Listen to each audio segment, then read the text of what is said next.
This video is brought to you by patreon.com/worsttake. Get access to exclusive live streams and Discord servers, on-screen shoutouts, and early access to some videos when you join now. Help make sure that we can continue to make content like this by supporting the Patreon. Links are in the description down below.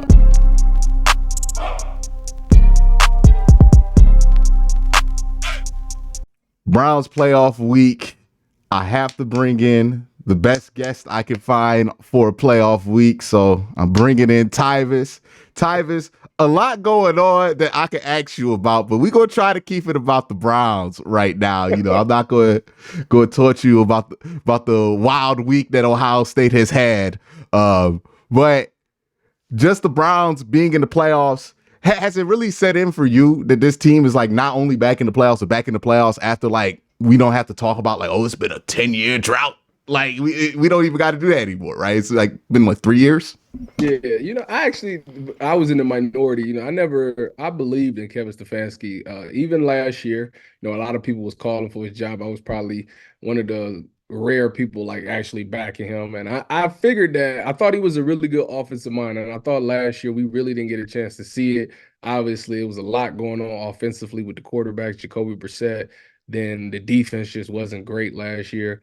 But I knew once this organization made them hires when they got Jim Schwartz and Bubba Ventrone, and then they started making some of the offseason moves. I was like, roster-wise, I'm like, all right, they really do got like some really solid pieces, and they got to put it together. And Kevin did a really good job of, making them all bond and come together. And it's not shocking that they're this good.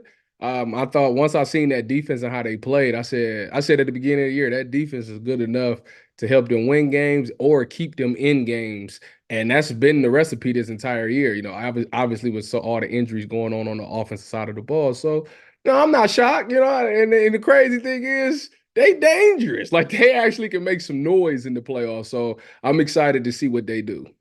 When you look at this team and you look at the 2020 team that made it to the second round, I get the feeling like I watched them and I'm like, it doesn't make much sense if you just read it out on a piece of paper and you don't like explain any of the context. But I think obviously this year's team feels a lot more dangerous than the 2020 team. I think a lot of that has to do with like this defense just takes care of business, and you have an offense that like they're not going to be the Miami Dolphins or anything like that, but they can take care of business as well. Like if it's a reasonable score, they can keep up. And I look at them like, man, the matchups are pretty good for them in the AFC as well. Like, I don't feel bad about any other matchup that they have. Like, I thought Miami would be the one kind of tricky matchup that they would have to go through. But since Miami is now the 6th seed, it makes it much less likely that if you win this week, you have to play them. So it's interesting because I go back to 2020 and I remember thinking, there's no way we beat Kansas City and the Bills. Like with that 2020 team. I thought we could beat one of them, but not both of them. With this one, I'm like, I kind of don't care who we play if we win. Like if this game's going to be tough, it's going to be real tough. We're going to talk about that. So it's not like a gimme at all. But if you win this game, it's like, okay, if you have to play Buffalo, I feel fine about that. If you have to play Kansas City, I feel fine about that. If you have to play Baltimore, it's tough. But you've done it before. Yeah, they've already been there in Baltimore and won the game. Obviously, Deshaun Watson was the quarterback, but the way this team has been playing, you kind of got the confidence that they can still get it done. I think really what it is, and it's kind of crazy because I don't think people really want to admit this, but when you sit back and think about it, I think a lot of people are excited about this offseason. I mean, about this playoffs, because you're starting to really believe in Kevin Stefanski a little more than you thought you would. Obviously, everybody's opinion was he got to go. He not the guy. And what he's been able to do with just regular people, I mean, it's not even starters, and he's getting the most out of his players. It's like, man, I think that he can put together, he's shown us that he can put together a game plan with whatever you give him, and he can make it work. And that defense is going to hold it down until they get right. And as of lately, the last few weeks outside of the Cincinnati game, that defense has been balling, but that offense has been clicking more. And the only thing that holds this team back is turnovers. If they stop turning the ball over, like they probably will win games by a large amount. And that's honestly what I want to see if they can take care of the football in this playoffs. Yeah, when they take care of the football, when they play sound offensive ball, I mean, they almost win. They win every game they play by like 20. When they do that, right? You could look back at the Tennessee game, the Texans game, the Jets game, the Cardinals game. Arizona game. When they take care of that football, they play well. Like even the Baltimore game, they threw a pick six to start that game. Yeah, Like they didn't. Like, so when they don't do stuff like that, they're one of the toughest teams to beat. Grant Delpit is somebody that the Browns are hoping to get back. They just designated him to return off IR. He's a unique kind of player at that safety position. What do you feel like benefits that defense the most by him coming back specifically? Because you've seen guys like Anthony Bell step in and play well, but what does Grant Delpit bring that makes him kind of irreplaceable that they're going to be really excited to get back? Yeah, I mean, obviously it's gonna be some energy. I mean, that's your dog out there. This your day one dude that's coming back. So he gonna bring that energy. And I thought D'Anthony Bell did a really good job being in there, especially when it came to the run game. He fit really well in the run game. But I think the one thing that Delpit got is he's a better coverage safety than I think D'Anthony Bell is.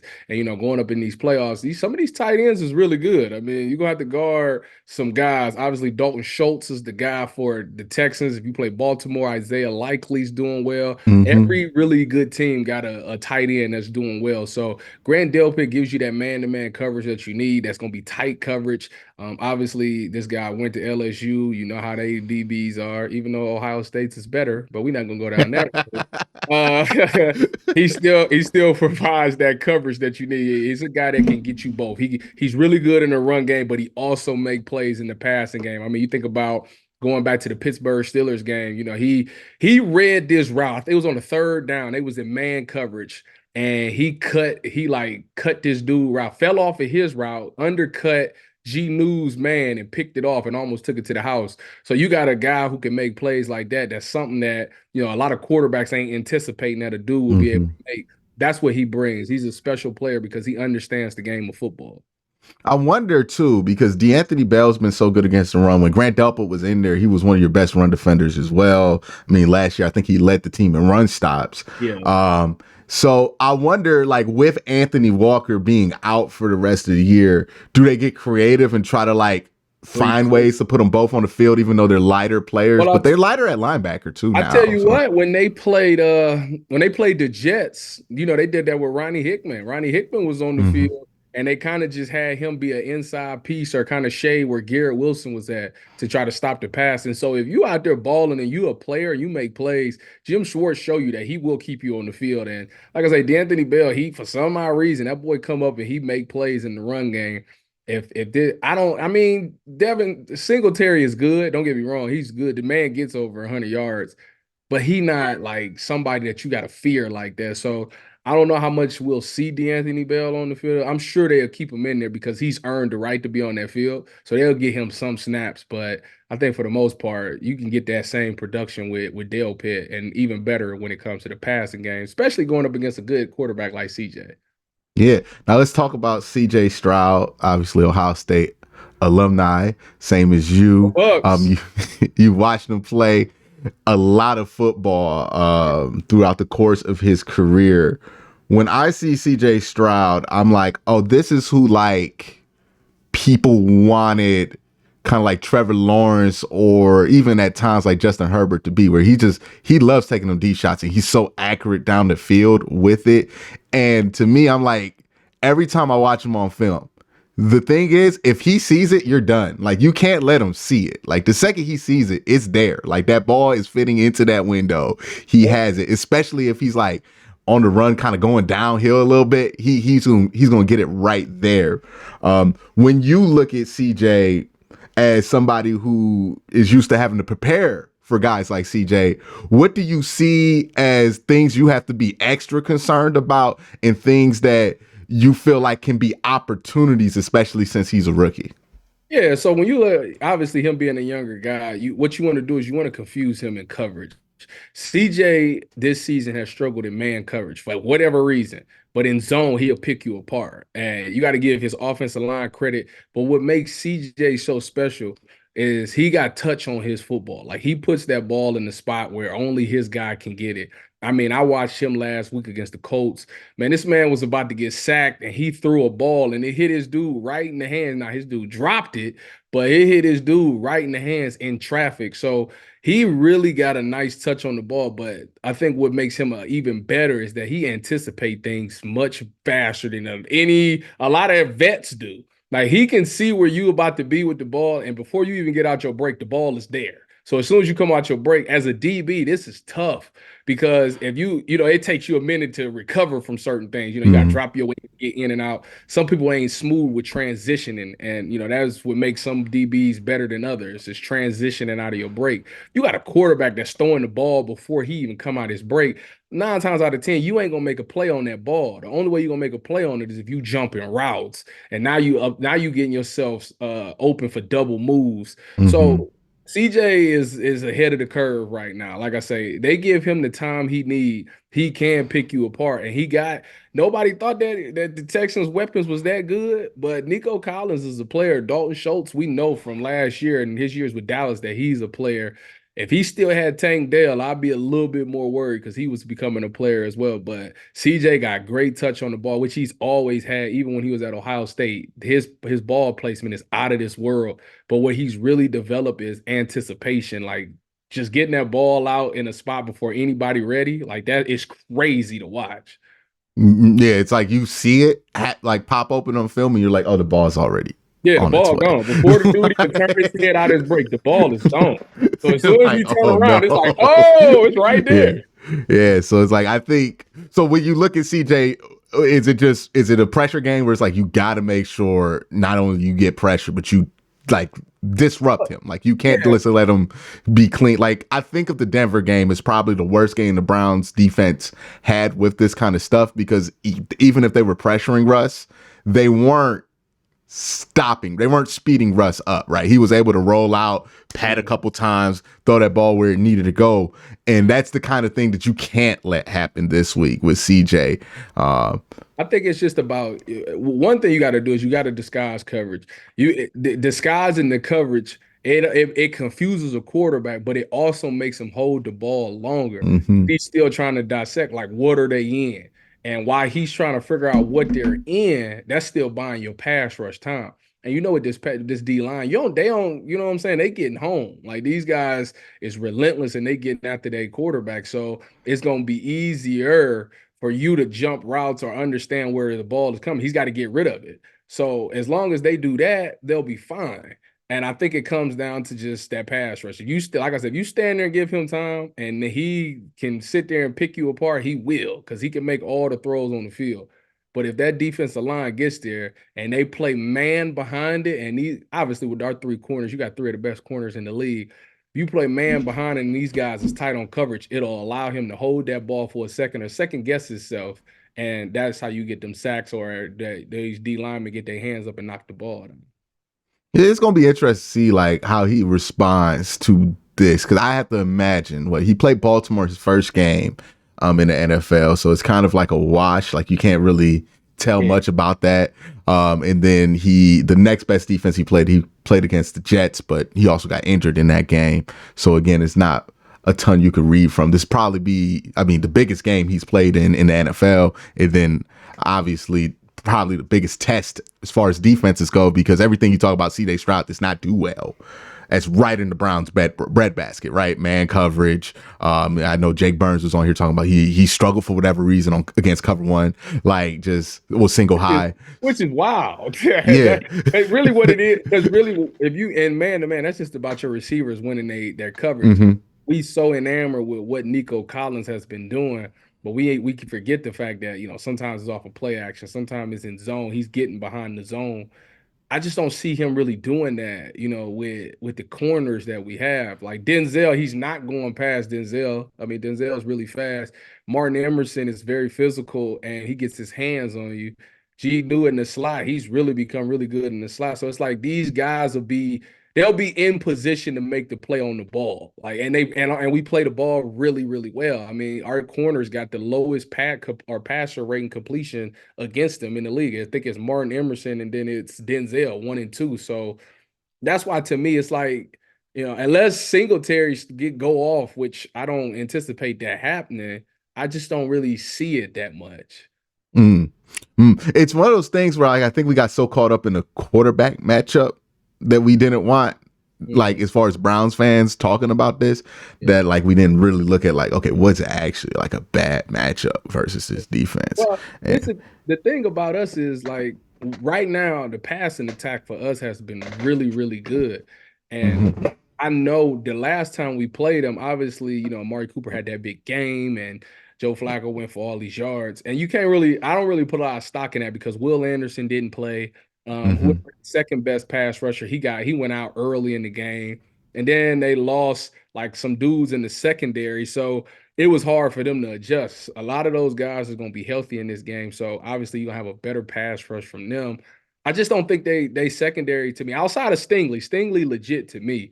Outside of him, though, I feel like it's just a bunch of opportunities there. And as long as these guys is winning their matchup, which they've been doing consistently for the past few weeks, I think that's why to me it's like I kind of lean towards us even more because they secondary, and I don't think they got the best ranked pass defense anyway. I think it's like 25th or something like that. mm-hmm. So they struggle with the pass, which we've been that's been our bread and butter for the past 4 weeks.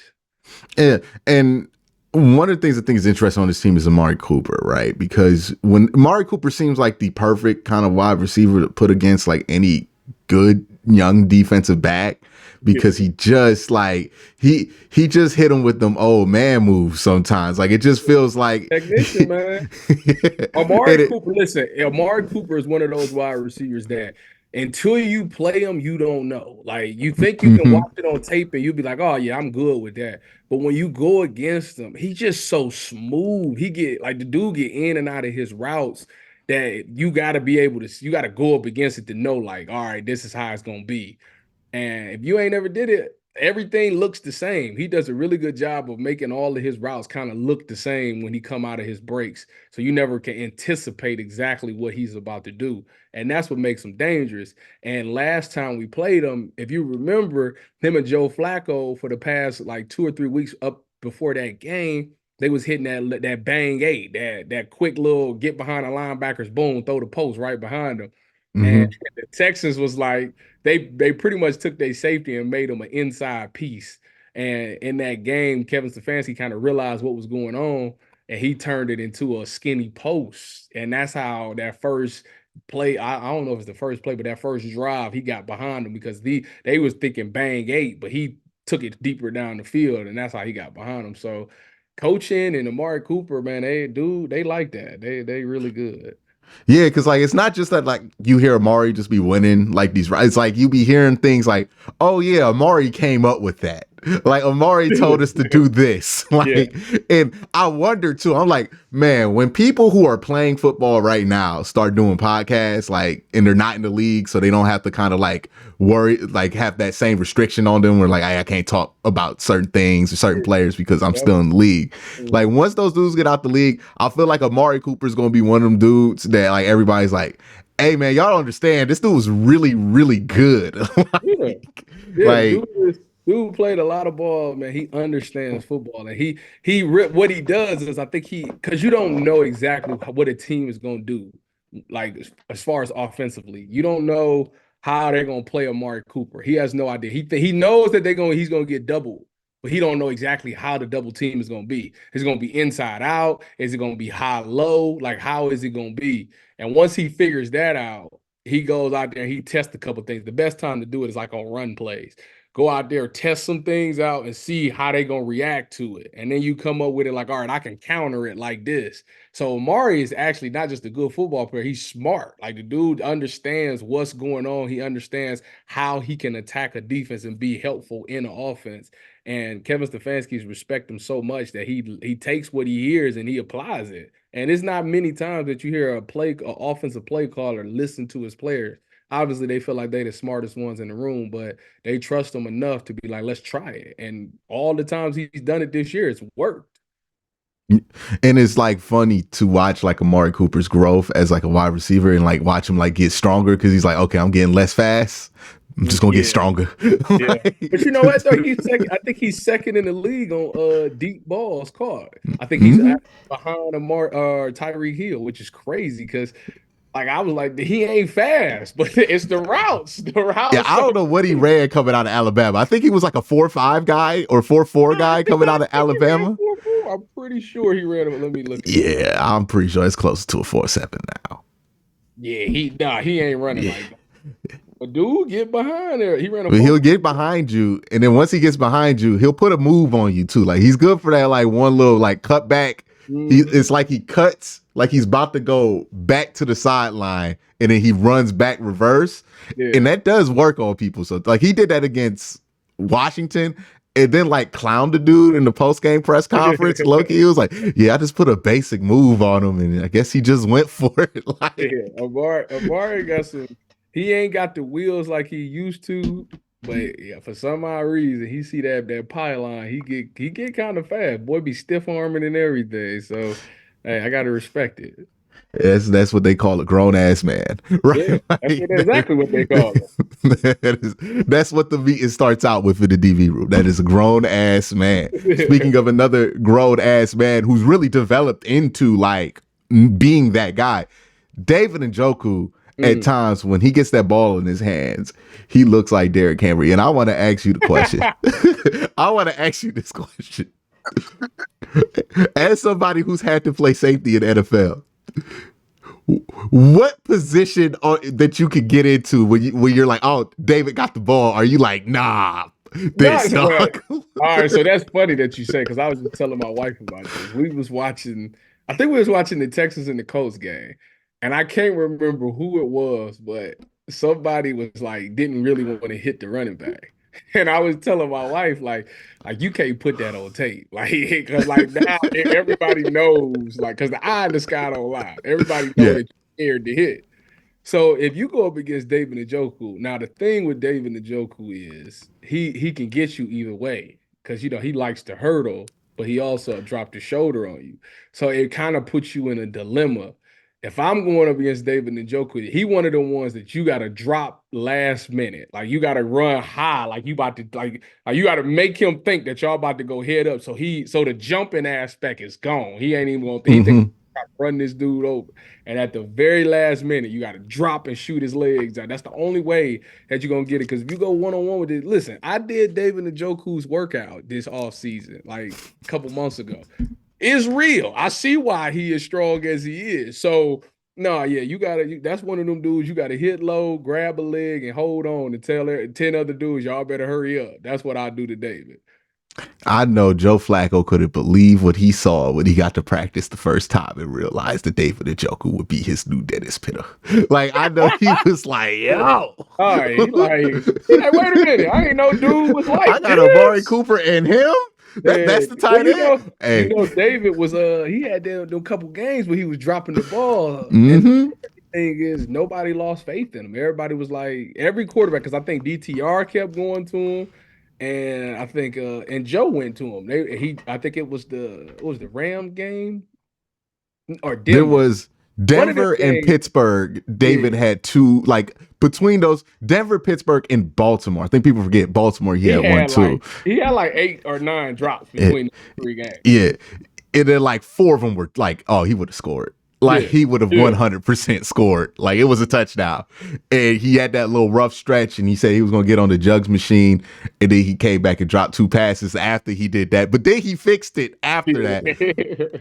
But I think also like some of that has to do with, and I was watching like a TikTok of Jason Williams, and it reminded me of something that people used to say about Magic, which is a wild sentence. Like I'm not comparing any of these guys, but it's Wow. it's about getting the ball right where the person wants it, right? Like it's not just getting the ball functionally to him. I think that's the difference between DTR was getting the ball to him in areas where he could catch it. Joe Flacco throw that thing right where he like it. Like he's like, okay, I could high point this. Like it's right Yeah, here. It's on the that's the difference between a rookie and a vet, though. yeah. Like obviously Joe is like, I'm gonna thread this thing right here. DTR is just like, first of all, DTR got some heat on his ball that a lot of people Yeah. are used to. So that's another story in itself. That's why I think everybody was dropping it. That boy was out there letting that thing fly. He, But yeah, a veteran understand because a veteran gonna try to protect you at the most part. I think Tom Brady was one. coming out. He spoke on this. He was like, "No, we keep finding all these defensive players for these big hits, but it's really on the quarterback to protect his guys." He said, "It's been a bunch of passes that I didn't throw because I knew my guy would get killed." And that Joe Flacco probably is in that same thing. Like, I done played a lot of football. Like, I ain't gonna get you killed. I'm gonna throw it to a spot where you might like it or you might have to work for it a little bit, but I'm doing it to protect you. Mm-hmm. Yeah, and I think just that, and just I think partly Joe Flacco's been like, well, while I get comfortable, I'm gonna just throw this shit to David, right? Like, okay, David I'm down getting there blitzed. somewhere, Yeah, huh? I'm getting blitzed. Where's 85? Which it Hey, sounds super simple, but sometimes there's so much stuff that you have to think about, right? Like if you just follow this as a sport, it's like, okay, you gotta worry about this, that, the protection, all this stuff that you can forget that it's like, hey, game, where's David? the game, you know what the crazy thing is? It's a very simple game, and Mhm. you get caught up in all of who these people are, some of the things that they're good at, but you forget, like, listen, if I got to do, especially in the playoffs, you'll see it more. They gonna find a matchup that they like, and they gonna exploit it. If you the weak link, they coming right at you until y'all fix it or change. We going right at you, and that's just how it's got to be. David Njoku is going to be in motion until he gets Denzel Perriman That's one on right. one. Yes. Yes. That's exactly what's gonna happen. We gonna keep motion. They We gonna gonna use though. motion Get to him. the All line right. quick so we Let can me use see. all the 24. Let me see how y'all gonna handle this motion. Let me see. I'm gonna go Mhm. ahead. Come in here. Let's see who come with you. If they bump, all right, it's zone. But if they stay in man and they bumping, then we gonna get you to stop right at where them linebackers at. All right, hike. We got it. We got him. Go. Throw that shit up to David. He's on the scene with Denzel Auto, and there's a split there. Like it's so interesting too how playoff football changes from regular season football. You kind of mentioned one of them where it's like teams, they don't try to get cute. Right, they're just like, all right, man, you can't stop him, right? And you've seen the Browns get into playoff mode the last few weeks, where they're like, oh, they can't stop this. We're just like, they went to Amari Cooper nonstop in that Texans game. They did not try to go away from it. They did not try to take advantage of how they rolling things over. They were like, nah, we are literally just going to throw this thing to Amari Cooper till you can't stop it. Because they was in playoff mode, right? They had to secure these wins. The Jets game, David Njoku could not be stopped in that first quarter. And let me tell you something. David Njoku got like 90% of the targets on that game. Got to feed the high hand. You know what I'm Yeah. saying? Roll the thing until they stop it. If they ain't gonna stop it, we just gonna ride it. Like, it is what it is. There is no let's get David Bell going. Or something like that. You know what? We'll get you going when they put 2 or 3 people on David. There we go. Once David the Mm-hmm. joke 2 or 3, all right, you'll be the open guy. We'll hit you. We'll hit you. And then they gonna cover you. And we going back to David. Yeah. They only got one on me. Yeah, but they only got 2 on David, baby. Let's go.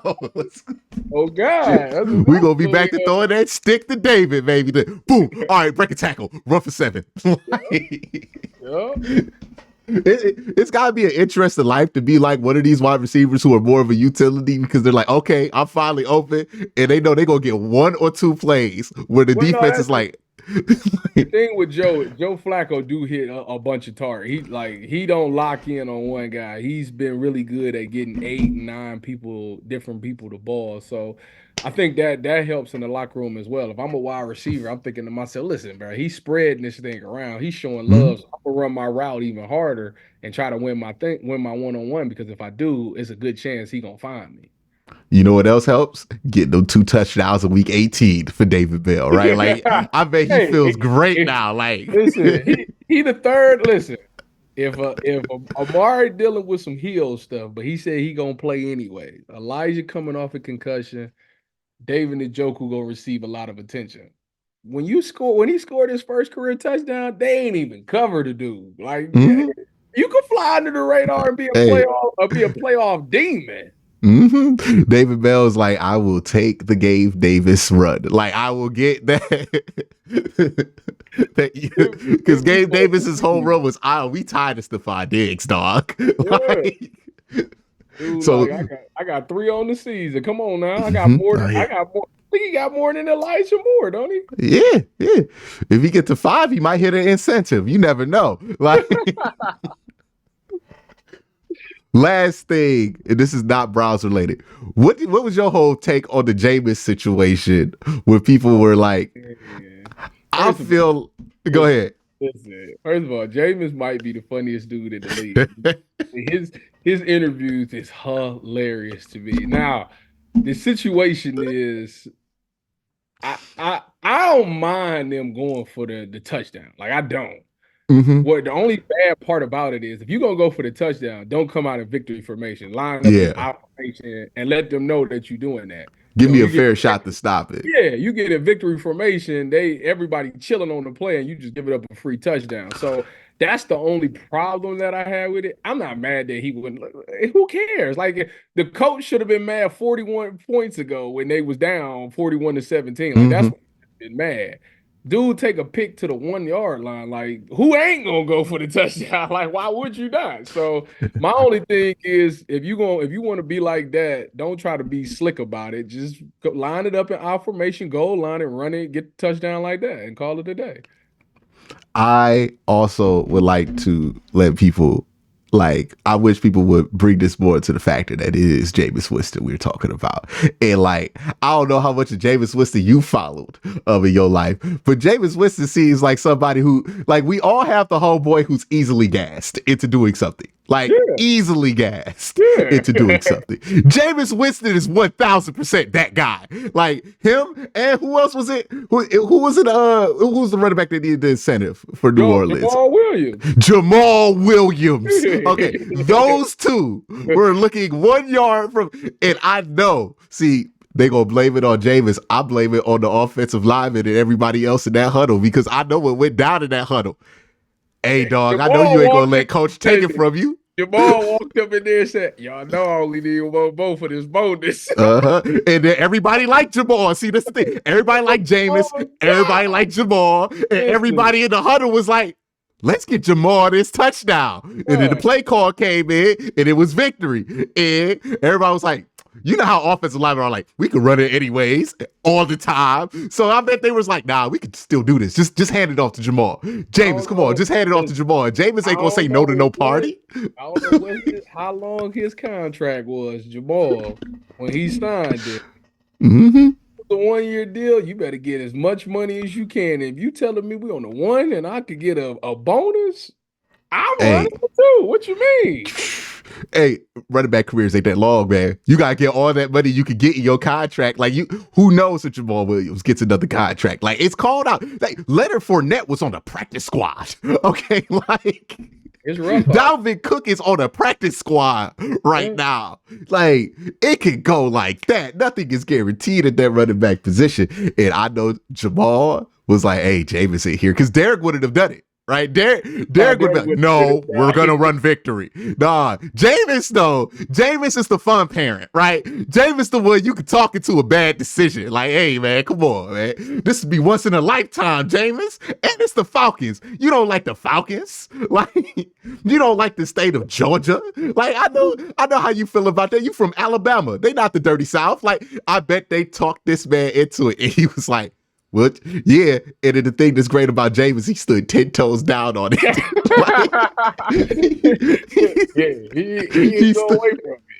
He stood 10 toes down on it and said, "This is basically on fam." Yeah, if you ain't on fam, I don't care about that sportsmanship stuff. Because, like I said, you should have felt that way 41 points ago. So I ain't care about that. If they was gonna do it though, they should have been fair about it and goal line. I bet everybody on the Atlanta Falcons was like, wasn't even bad. They was like, now we should have known Jameis was going to do something like that. Like, it's just, that's who Jameis is, man. He is the most hilarious dude to go number 1 overall unquestioned. Like, we forget this about Jameis. He's been so hilarious as a pro. Like, we forget he was an unquestioned number 1 overall pick. Like, the man he go, yeah, man, it's like my trainer always tell me. What'd he say? He just told me to be prepared. Dude, that man crazy. He said they ain't do nothing about the other 40 points. I ain't think they'd be mad about this. James crazy, man. I would have loved to have shared the locker room with that man. Oh, I can't wait for Jameis's media career. Oh, I cannot wait. I don't know what network he could be on because he certainly can't be on like network television. He's definitely like, you got to put him on cable or something like that. The SEC or the ACC. Well, it ain't no. Yeah, it is the ACC network. Nah, I need that man on Wave Sports. He needs a podcast. He definitely need a podcast. I don't need him in a studio trying to be a sports anchor. I need him just this Jameis Winston. He got beat up by the tackling dummy machine. Oh man, Jameis, he has such a fascinating career to me because again, like people forget he was a phenom in 2013 at Florida State. Like we was thinking like this might be the next Jordan, like the Jordan of this. Like he is special at this, and now he's like the dude who's gonna be famous to a lot of people for like sneaking the ball into his homeboy at the line of scrimmage. He a real. Look, teammates love him. If you have, I said this before, if you have a teammate, a quarterback on your team that the team is not rocking with, right? Where it's like a rust situation or whatever, right? I don't want to throw anybody under the bus, but like, you know, these situations where people don't really rock with the quarterback like that. Mm-hmm. Put Jameis on the team. And then have that quarterback understand that part of his job is to be Jameis's homeboy. And that's gonna run him some shade because now all of a sudden, if you Jameis's homeboy, all right, we're gonna let it slide because you cool with Jameis and I don't want to mess nothing up with Jameis. Like Jameis is the ultimate hang. Like nobody wants to mess that up. So if you got somebody who's not rocking in the locker room, right, throw Jameis in there because Jameis will be friends with anybody. And he will ride for anybody as long as that's his friend. And that's all you need. You get Russ, you got to get Jameis. They do balance each other. That's two opposite ends of the spectrum, so they will balance each other out. Could you imagine the buddy cop movie that Kirk Cousins and Jameis Winston would be?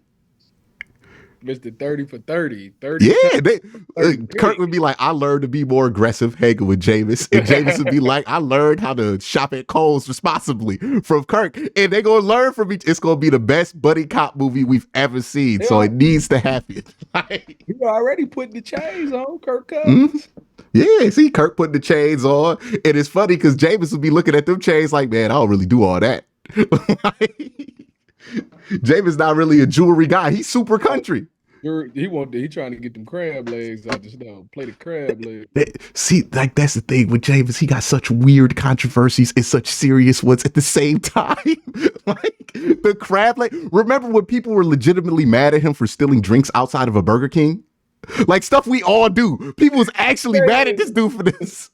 Jameis is a funny dude, man. Yeah, crab legs. And look, he got the crab legs. Why? Because the homeboy gave him a hookup. And everybody looked at that and said, that's a man who's willing to take a shortcut. And I looked at that as somebody who's his teammates gonna love because he didn't just get those crab legs for him. He had a boil at the apartment with the offensive line. Like the whole plate. Yeah. We praise that kind of stuff now when it happened with NIL. Jameis was out here having it happen off the pure power of network. Man, befriended the dude who works the seafood counter at a Publix. That is a man of the people. Like, and he's a man at Florida State. And he's homeboys with the seafood dude at Publix. Like, that's a man of the people. Yeah, Jameis need a statue, man. Hey, he in my top 5. I don't know what, but he in my top 5. Like I can't wait to see what Jameis's next move is after his NFL career because unfortunately it didn't turn out on the field the way he wanted it to. But in other ways, he's more beloved than he's ever been. I'm about to go back and watch Jameis' funniest moments in his career when we get done. Oh, remember when he got to the Rose Bowl? It was the year y'all went to the playoffs. He got to the Rose Bowl and like one of the first 5 plays was him getting sacked in one of the most hilarious ways possible. It turned into a meme. He like stood straight up and just went down. Like against Oregon. And people still put Jameis in the read option after that, Tyvis. Like, they still put him a read option. Like, they was spying dudes after they saw Jameis do that. I was like, ain't no way y'all think he athletic, dog.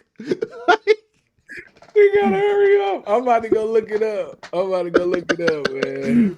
But thank you for coming on, Tyvis. Let them know where they can come reach you or come get more Tyvis content at, man. You can see me on the Ultimate Cleveland Sports Shows on Tuesdays and Wednesdays, 11 to 1. Browns Radio Network pregame. This Saturday, 2:30 we start. I got postgame directly after the game. If you're in Columbus, I'll be on the Columbus Radio 97.1 The Fan 6 to 8. Yeah, just cut every time you're on the radio, just cut it on. You might hear me. You just never know. You never know.